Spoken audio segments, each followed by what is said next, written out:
Hey guys, so whether you're a returning VW player or a brand new VW player who's not really sure how to use the deck, this video is just going to focus on showing some combos and the build that I'm currently playing.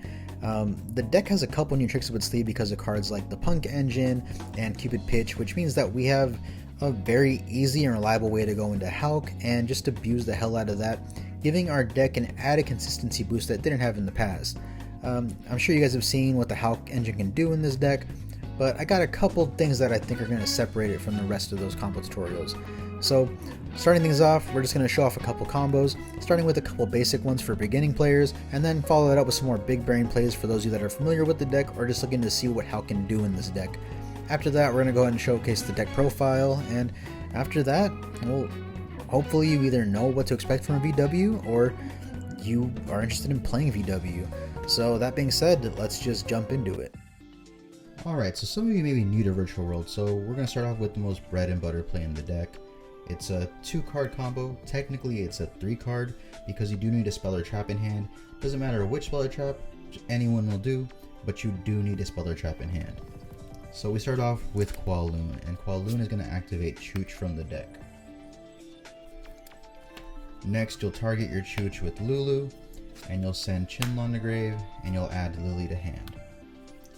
Lulu hits the field, and then you're going to target Lulu with Lily. You're going to send Chinlong and Chooch to grave.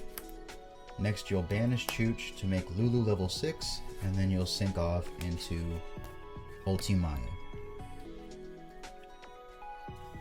Next you'll take your spell or trap, and you simply set it, and this gives you Crystal Wing Dragon. The reason this play is so important is because under 5 summons, you summon Crystal Wing, meaning you have a negate to protect yourself against Nibiru. Nibiru is one of the biggest threats against the deck, so it's important you play under it. Crystal Wing helps us tremendously. Next, you'll take your Chinlong, banish it, and add Lao to hand. So once you've added Lao to hand, you have a couple options depending on your extra deck. So we're going to go ahead and target the Chooch, and in this case we'll just dump a Nyan, summon Lao. And now Lao gives you the choice of either summoning Lulu, which will in turn summon the Nyan.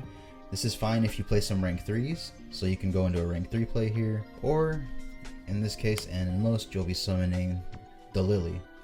And in this deck we don't play any rank 6s, but we do play the Math Mech.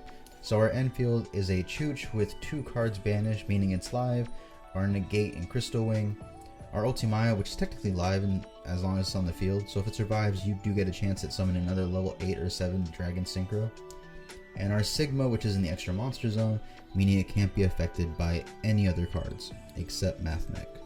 Next up we have a 3-card combo once again. We're going to focus on Kaliga and Lulu, but this time they'll be joined by a Souls instead of a spell or trap. So you can activate Souls or Kaliga in any order. Personally, I prefer going Souls first because Kaliga gives away the deck. So we're going to activate Souls. We're going to go ahead and send Illusion of Chaos to grave to special summon itself. Then we'll activate our Kaliga, and with it activate Chooch from the deck. Next, Lulu will target the Chooch, dump Chinlong, and search for G to hand. Next up, you'll activate G, targeting Chooch, and you'll dump Nyan into grave. Now we go into the grave and we banish our Chinlong, and we're going to search for a Lao and discard any one of the cards we already have in hand. Next, we're going to sync 4 and go into Herald of the Arclight. We're now protected from Nibiru. Next up, you will target your G with Lao, dump Chooch, special summon Lao, special summon Lulu as the target, and then Nyan effect will activate, special summoning itself. Now we're going to sync 10 into Baron. That activates the effect of Herald, giving us an Illusion of Chaos. We'll activate the effect of Illusion of Chaos to grab Magician's Souls and add to hand, and we'll send back any card you choose. We're going to go ahead and send Illusion of Chaos back because we do play a 3rd Souls, so if you draw into it, you do get the 3rd Souls effect next turn.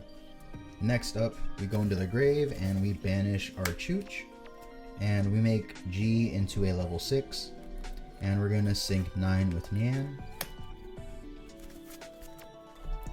and that'll bring out Shen Shen. Then we're just going to go ahead and normal summon our souls and sink 4 into our second Herald. So our final board here is our Omni Negate, our Shen Shen and Herald combo, which means we don't have to worry about Forbidden Droplet, and our Chooch, which is live with 1, 2, 3, 4 names banished.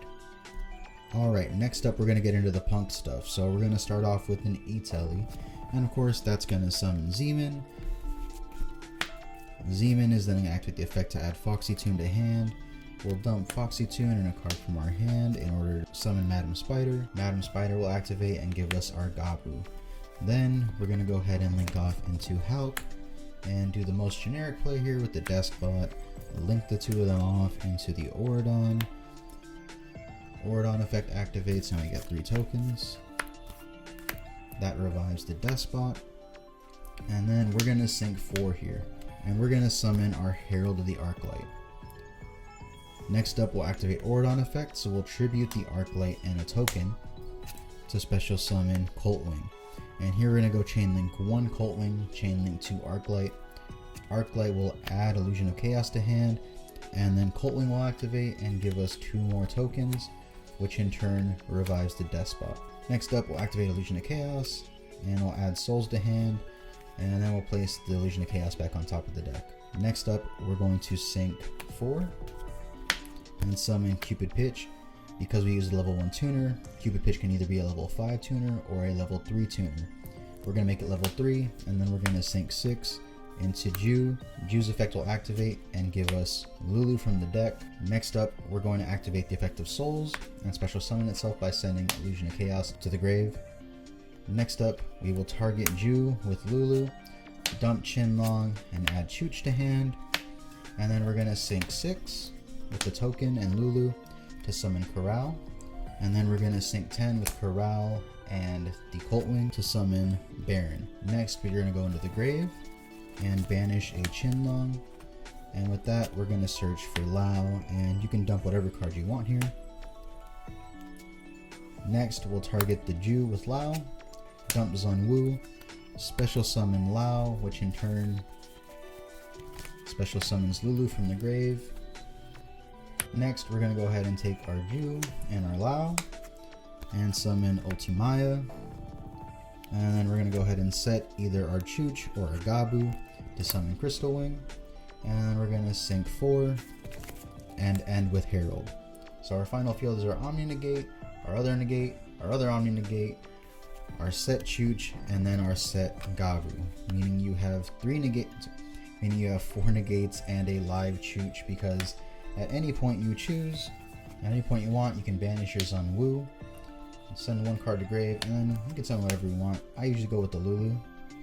So that makes us that we have a live Chooch because we have Chinlong and Zunwu banished. Alright, once again, we're going to start off with our E-Telly, but this time we'll have access to Souls in hand from the beginning. So once again, we'll activate our E-Telly, which brings us our Zeman, which then activates giving us our Foxy Tune, and a card will go to the grave in order to give us our Spider. Spider will activate, giving us our Gabu. And now we're going to go ahead and summon Souls by sending Illusion of Chaos to the grave. Next, we're going to link 2 into our Hulk. Hulk is going to give us our Despot. We're going to link these 2 off into Oridon. 3 tokens onto the field, as well as our Despot 01. And then we're going to sink 4 and go into Herald. We're now going to sink 6 and go into Corral. We're going to then activate the effect of Oridon and tribute the token and the Herald to summon Coltwing. Herald effect, so Coltwing chain link 1, Herald chain link 2. We add Illusion of Chaos to hand, and then we get 2 tokens onto the field, which revives Despot 01. Next up, we'll reveal the Illusion of Chaos to bring Magician Souls into our hand, and we'll put the illusion back on top of our deck.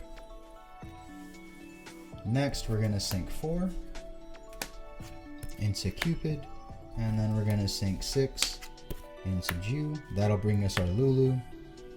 Now we're going to sink 10 into Baron. Lulu is going to target our Ju, and we're going to dump Chinlong, and we're going to add Chooch. Next, we're going to go ahead and banish Chinlong to give ourselves Lao. And we're going to send one of our cards to grave as cost. Next, we're going to normal summon our Magician Souls. And then we're going to sink 4 into our Herald of the Arclight. Next, we're going to target Ju with Lao. And we're going to send our Zunwu to grave. Lao will summon itself and then summon our Lulu. We will then send Ju and Lao off to the grave to summon Ultsumaya. Next, we will activate the effect of our Zunwu in grave. So we'll be sending the last of our original 5 cards in hand to grave to special summon Ju back to the field. We'll then sink 9 to go into Shen Shen, and then we will set Gabu or Chooch, whichever one you choose first, to summon Crystal Wing. And then our final field is Baron, Herald, Crystal Wing, Shen, Gabu, and a live Chooch. So that means you have 2 Omni Negates, 2 Monster Negates, Shen and Herald protecting you from Forbidden Droplet, and a live Chooch. Probably the strongest board in the deck, and all it took was an E-Telly and a Magician Souls. Starting things off, we have Triple Lulu. This is our main VW. She searches the rest of them, including the spells and traps. Main tuner, level 3. All of our plays should start with Lulu in some way, shape, or form. Just an extremely versatile monster, and not only is she searchable via Chinlong, but she's summonable via E-Telly as well. This is your go-to monster. Next up, we got Triple G. G is important for multiple reasons, but what it does more than any other VW is that it's a VW you can normal summon in case you don't have a Chinlong or a Kowloon or a Chooch on the field. This card is your go-to when it comes to synchro plays as the non-tuner material. It's just an essential card for the deck, and its ability to bring back a Lulu at the end phase guarantees that you have a follow-up. This card is essential at 3. Next up is our 1 Nyan. You don't really want to run more than 1 Nyan. We run 3 Gs because it's a name that can special summon itself to the field, but Nyan doesn't have that ability, at least not in the way the other VWs do. Nyan is a card that you don't really want to draw into. You want to dump it into the grave. If you draw into it, maybe at best it's a card that you can normal summon to use as a target for the other VWs, but you don't want to be drawing into this very often. You really just want to dump it as quickly as possible. Next up, we got Double Lao. We're only running the 2 because what I found was that when I was running 3, I was consistently getting hands of either Double Lao and a bunch of hand traps, or Lao and Lily and a bunch of hand traps. You know, cards that essentially meant I had to skip my first turn. If you draw a Lulu and a G, or a G and any other name, you're fine because you can normal summon the G and go from there. If you top deck your 2 level 6s, you just don't get to play that turn. So we're running 2 because it's a nice card to draw into. It's a card you definitely want to search for mid combo. It's a great combo piece, it's just not a great combo starter. Next up, the 1 Lily. Lily, very similar to Lao, is a card that you don't really want to be drawing into. If you open up with it in your opening hand, that's okay, as long as you have a way to use it. But much like Lao, running 3 meant that you were bricking more often than not. And I know some people don't like the Lily. I think it's essential at 1. You can maybe justify 2. I think it's an absolute necessity at 1, just in case you open with nothing but Lulu and Kowloon, because then you can do the safest play in the deck. Lily itself is still a good card. It's just, it's not one you want to be drawing into, and it's a card that you can't just normal summon and abuse the way you can a G or a Nyan. It's something you have to have an established board for. So if you really want to run more than 1, I would say run 2. Anything more than that and you're just asking for bricks.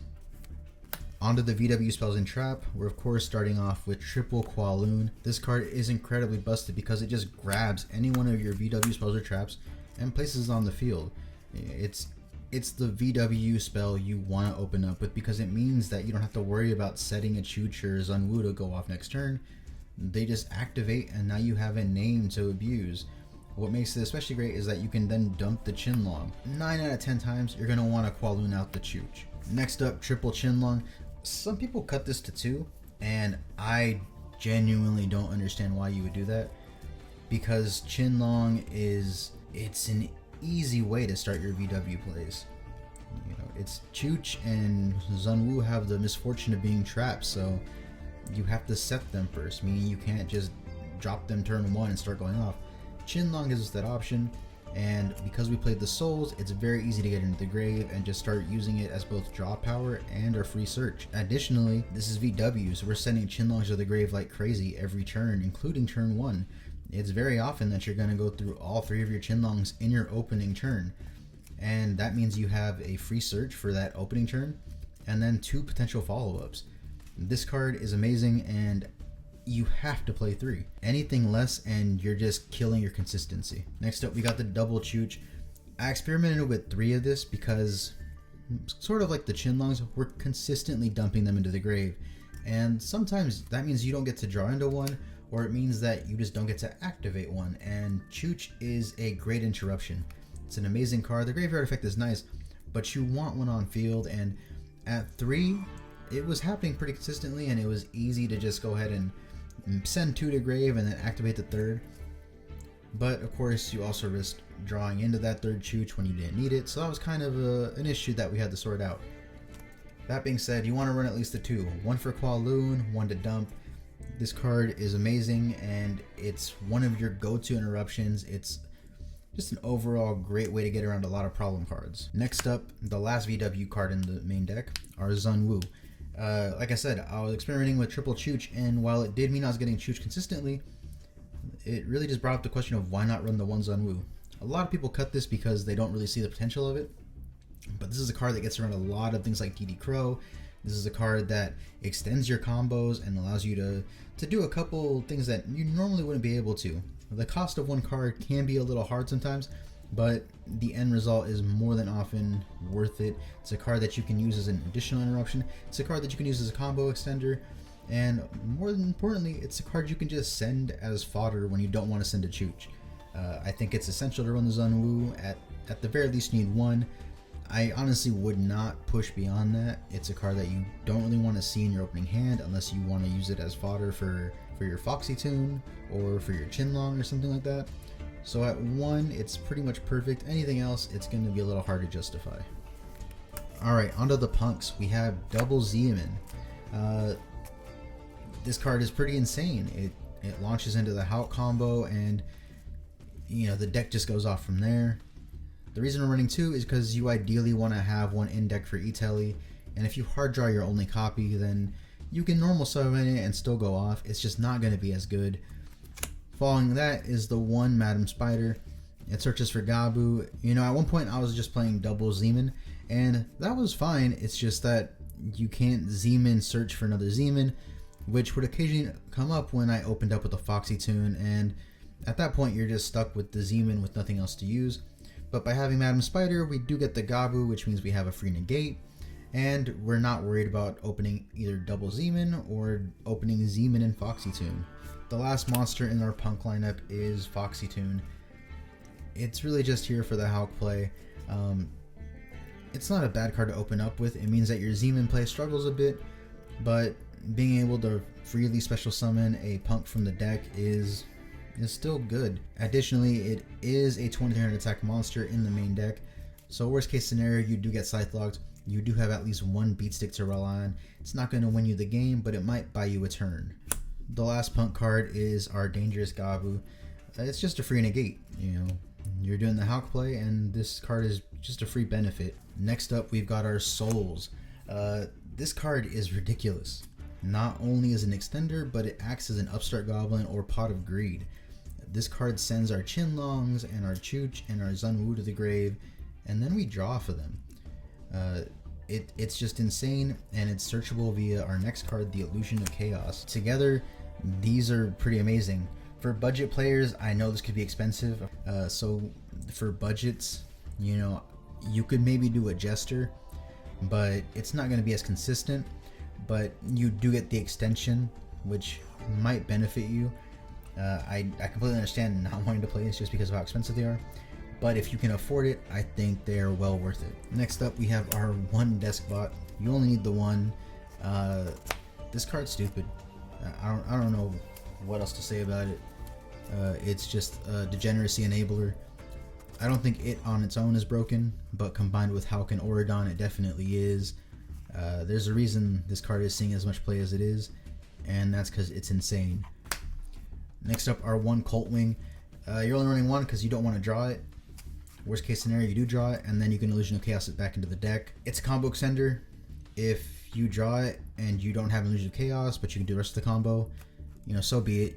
You can go for the straightforward version without the destruction, but just having Colt Wing in your deck means that your combos have an extended lifespan, and there's no real downside to playing it outside of potentially drawing it, which is why you're only playing the one. At anything else, it just becomes a brick that you can't really do anything with outside of sinking a level 10 or a 7 with. So I think 1 is the perfect number for it. Next up, onto our hand traps, we got the Gamma package. 3 Gamma, 1 Driver. 3 is essential because you want to open this card to protect yourself. There are 3 cards that this deck fears more than anything. Those are Lancia, Scythe, and D-Shifter. Those cards shut down the deck and basically ensure that you don't get to play the game at all. So Gamma is our best way around that. Most of the time your opponent's just going to shotgun them in the standby phase, and Gamma is your only real way around that outside of Called by the Grave, which unfortunately is at 1. So Gamma is essential. It's also a card that people will side out in game 2 or 3, and while I understand that if you're going first, again, because of D-Shifter and Lancia and Scythe, it's kind of hard for me to justify that because Gamma might be the only thing keeping you from being locked out of the game. Next up, triple Ash. It's Ash Blossom. Next up, double Ghost Ogre. I've tested this at 3, and it just sucked to have so many in opening hand. Since we do run our Herald of the Arclight, we don't really want to see this card in hand because we can't activate its effect. Of course, it's still an amazing hand trap to have, and if your opponent's going first, you definitely want to see this in your hand. Having it in the deck is really great because you can E-Tally it out and then have a guaranteed interruption, but again, we are running Shen Shen and Herald, meaning that it may not always be able to resolve, so be wary of that when you're playing the deck. That being said, Ghost Ogre itself is a great card, and as you know, the Brave engine is running around, and we definitely need a way to deal with the Rider, and Ghost Ogre is perfect for that job. Our last hand trap is Nibiru. I don't think I really have to explain this one. Special summoning is ridiculous right now. Onto the spells, we're running double Forbidden Chalice over Droplet. Droplet's an amazing card, but the thing is, VW is extremely resource heavy, and you don't always want to be sending your spells, traps, and monsters to the grave, and of course because you're running Herald and Shen Shen, you may not always be able to send monsters to grave, meaning that Droplet could be responded to. Chalice is just a better card, and very often you're trading 1-for-1s, and Chalice is perfect for that. Of course, this stops the Baron, it stops the DPE. Overall, it just stops whatever the biggest throw on the board is, and it allows you to play the game. Our one called by because Ash Blossom is a menace to this deck. It stops our Lulu and well, pretty much everything else we want to do. We just want to guarantee that we can go off, and called by is the best way to do that. Of course, called by also stops Lancia and Scythe and D-Shifter, so it's a pretty essential card to run. And the last card in our main deck is triple E-Telly. This card starts off our Hulk combo. It searches for our Lulus and our Nyans, and even our Gammas. This card is insane, and the fact that it's at 3 is a blessing to this deck. It's just got so much versatility. It enables almost everything your deck needs it to. It's a must at 3. Alright, onto the extra deck. Starting things off, we got double Herald. You could run the 1, but Herald itself is a nice little combo piece now that we have Illusion of Chaos. If it wasn't for Illusion of Chaos, I would say run the 1. So for those of you playing budget who can only play the Jesters over the Souls, yeah, play the 1. You know, you're not going to really lose anything. But for those of you who have the Illusions, play 2. This card is amazing because it pretty much shuts down Droplets. It's a free Omni Negate. It's just a really great card to have. Of course, it does mean that you might have to banish a couple cards, and it means that you can't be sending your VW monsters from the deck to the grave for cost of your other VW monsters. So be wary of that, but it's very easy to play around that because of course you run Chooch, Jinlong, and Zunwu, so you're going to be sending those instead. Again, if you can't afford the Souls or the Illusions, then just run the 1, but if you can, then it is a must at 2. Next up is our 1 Cupid Pitch. This card's really stupid. It's a level 3, 5, 1, or 7 tuner in our deck. You're very often going to see it at level 3 because of the main p.u.n.k play leading into the Juju. But it burns and then it searches for Lulu or Lily. Most times you're going to be searching for Lulu, but on the off chance you opened with the Lulu, you can grab the Lily as an insurance policy. It's not really going to do much, but at that point you already have the Lulu. Cupid Pitch is just overall a really great addition to the deck, and it's what makes the p.u.n.k combo so terrifying. It gives us a way to have a guaranteed name on the board and a Lulu in hand. So I can't really see you running more than 1 because I don't think you're ever going to need more than 1, but it's essential to have at least the 1. I experimented with the Yazi in place of the Cupid Pitch, and the Yazi was cool, you know, assuming that you're playing the Taya, but it means you have to play the Taya. Cupid Pitch has synergy with everything you're already playing because of course it searches the Lulu, and this is Virtual World, so you don't have to run any extra gimmicky cards, you don't have to run cards that might be hard bricks. Cupid Pitch is just a card that helps you in every single way. On to our level 6s, we have the 1 Stardust Charge Warrior.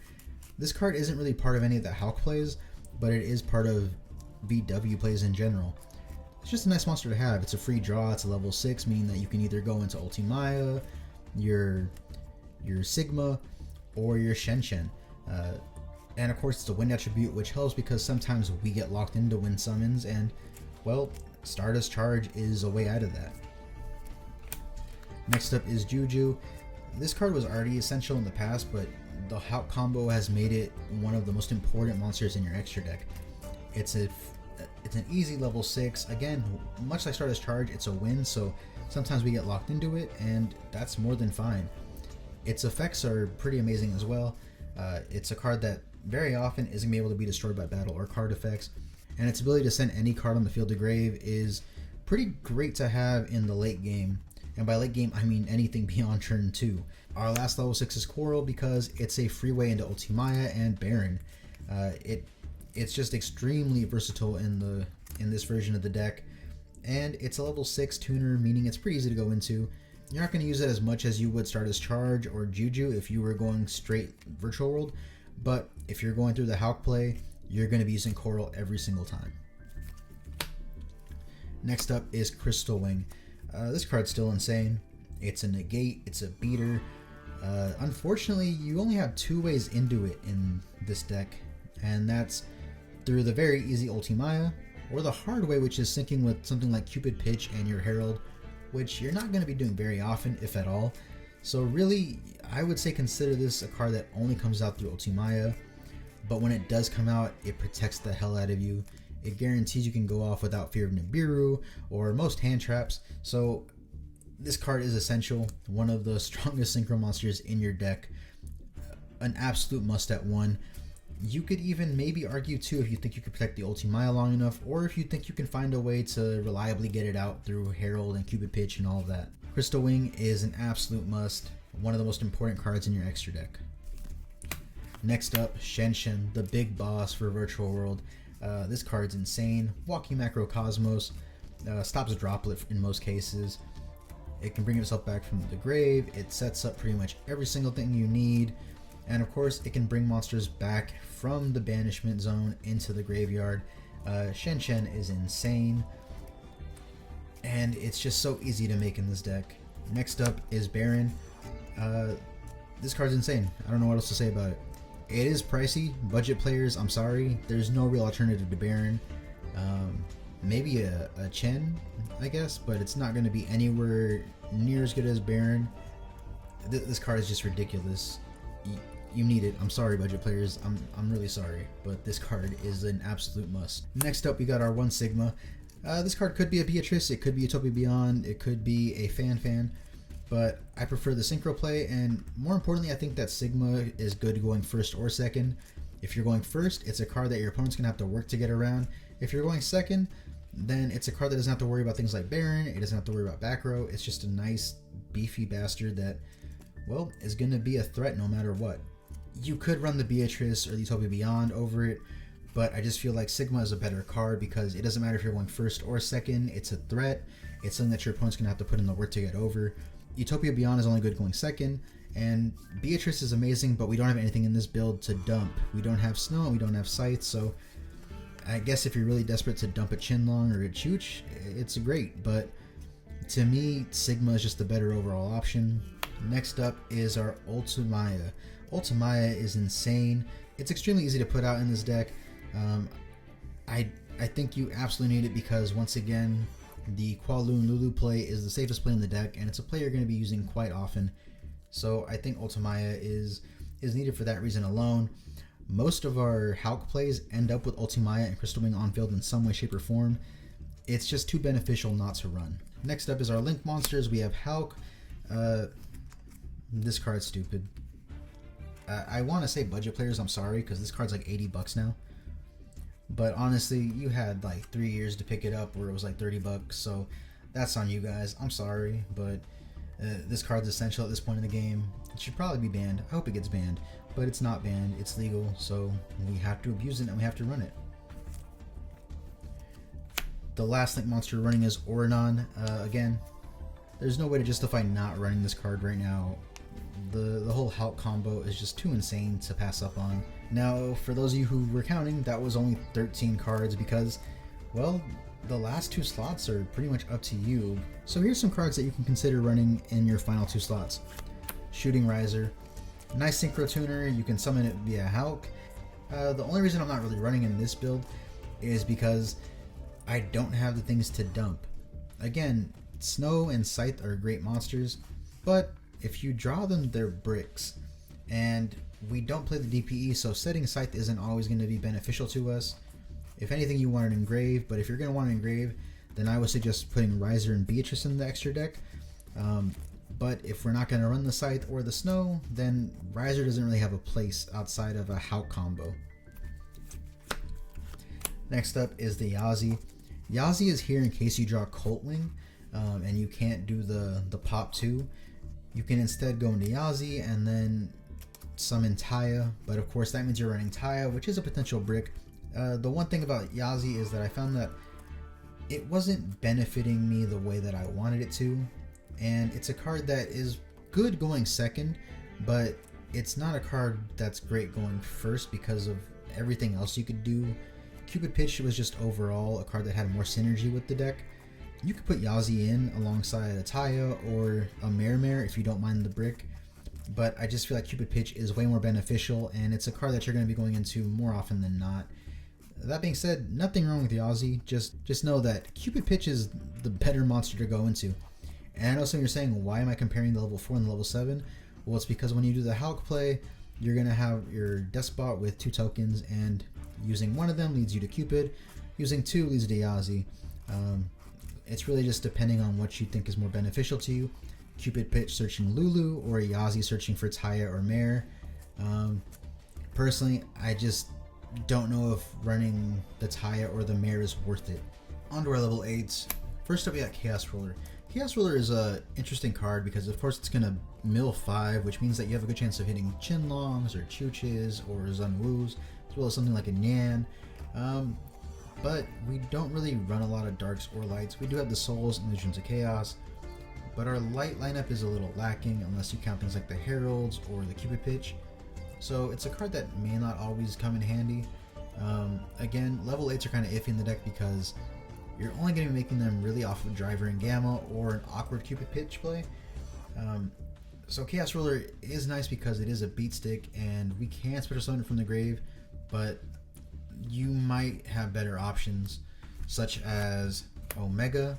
It's a card that sometimes you want to have a little more space on your main monster zone for additional super plays, and Omega does open itself up. So let's say your opponent does go for their Scythe or for their Lancia, you can of course Gamma that and then come into Omega, and then you can activate Omega's effect and send it away, and then have enough room to do the rest of your plays. You also have Draco Berserker. Again, nice beat stick. It's a worm, so there is some synergy there. Pretty nice effect. It's not a negate, unfortunately, but it's a good disruption. It's a beat stick, but again, it's a level 8, meaning that Driver and Gamma are going to be your main ways into it. These next two cards are level 8s, but we actually do have another way into them because of Ultsumaya. We have Stardust Spark and Scarlet Red Dragon. Scarlet Red might be kind of a weird choice, but it's pretty easy to summon because of both Ultsumaya and the Cupid Pitch Play. And really, Scarlet is more of a going second card. It's a nice board wipe that burns your opponent. It's a beat stick. It basically clears the field and gives you room to go off with other things, and it clears your opponent's board more likely than that. It's pretty easy to bring this card out alongside a Herald, meaning that you have a guaranteed negate and destruction. Assuming that your Ultsumaya survives a turn alongside Crystal Wing, you can then bring out your Scarlet and get a free pop. And on the off chance that you survive a turn of Ultsumaya, then you can set a card and bring out the Scarlet in addition to your Crystal Wing. And at that point, your opponent basically has to let you get off Scarlet, because if they try to negate Scarlet, then you can Crystal Wing negate that. Crystal Wing gets buffed and then survives the Scarlet wipe, meaning you have two incredible beat sticks against what should be an empty field. Stardust Spark, it's a good card. It was a little more popular in early VW builds. Nowadays, it's not seeing as much play, but it's a great way to protect your monsters. Sometimes you might want to protect something like the Ultsumaya, who knows? But again, it is a level 8. It's not as beneficial to you as something like a Scarlet would be, but you do have 2 extra slots to work with, so our 2 Signer Dragons may not be too bad. On to level 9s, starting things off with Chao-Feng. It's just a good card. It searches for our worms essentially. The issue once again is that we don't really have any worms here. We do have you could have the Mare or the Taya if you really so choose. And if you're not going to run the Taya or the Mare, then I don't really think Chao-Feng is the way to go. But it's not a bad card, it just may not have the best synergy with this build. If you're willing to run the Taya or the Mare, then Chao-Feng may be the card you want to add alongside the Yazi. Stellar Wolf of Riot is a pretty nice level 9. It's a good card for going first because it puts your opponent on the clock. It's not a card that's impossible to get over, but it's a card that makes them have to consider every play they're going to do, because once 5 effects activate, Wolf Riot is live, and that includes your effects as well. So it's pretty easy to trigger it yourself on your own turn, but again, it's pretty easy to get over. And well, Shen Shen is our more reliable level 9. 9 out of 10 times we're going to go to Shen Shen first before we go to Wolf Riot. But Wolf Riot itself isn't bad, and because it's not going to the deck, Shen Shen doesn't really care if it's on the field. Neither does Herald. So it is a nice little card to just put your opponent on the clock with. Next up is Croc. This one's a little hard to justify for me because both of its effects are done better by your other level 6 monsters. Its effect to discard a card and then destroy a card on field is done by Coral, and its effect to draw a card is done by Stardust Charge. The one thing this has over them is that this card's attack could potentially be way bigger, but even then, I'm not sure if it's worth it because, again, if you're going for attack, then Wolf Riot would technically be the better option because one effect in Wolf Riot's at 3k versus needing 4 cards in hand. And of course, if you're going to sink for 9, Shen Shen should be your first choice, so Croc is a little hard to justify. Next up, our 1 level 10 alternative is the Chen. You could also add Ruddy Rose technically, but I just don't really like banishing our graveyard in mass because it means you're not going to get the Chin Long or the Chooch. Good synergy with the deck. It's just a matter of, do you want to add something like Snow to the deck, which makes Chen over the top? Do you want to risk running something like Pot of Desires or Pots of Prosperities? As good as those cards are, I find that I'm often banishing combo pieces, or I'm restricting the toolbox aspect of the extra deck. That being said, Chao-Feng is a great card on its own, and if you want to run Snow in the main deck, I think Chao-Feng is an absolute must. But again, we're not running Snow in this build, so Chao-Feng is just a nice alternative to Baron in some ways. That being said, I think this should be one of your top picks for your last 2 slots. Again, it just depends on what you're main decking. One of our level 11 targets here is Amazing Dragon. We do run enough level 3 monsters that Amazing Dragon should always be at least 2 bounces. It is a nice beefy 3k attack. It's just a little awkward to summon at level 11, and if you're going for level 11, Star Eater might be the better option. This last pick is actually level 6, and we skipped over it because it's going to be accompanied by a mandatory second card, and we're talking about Mud Dragon. So Mud Dragon has a couple cards that you can go into. It's very easily the end of your Hulk play. So the question is, where would you want to go? Because you can use Ultsumaya to fuse into one of these monsters. There's the ever popular Dragoon, which I'm sure most of you know about. Of course, you won't get any of the Dragoon pops, but Dragoon is Dragoon, so it's a pretty nice card to have. The only reason that I'd be worried to run Dragoon is that I find with this build, I'm very often either left with no cards in hand or 1 card in hand.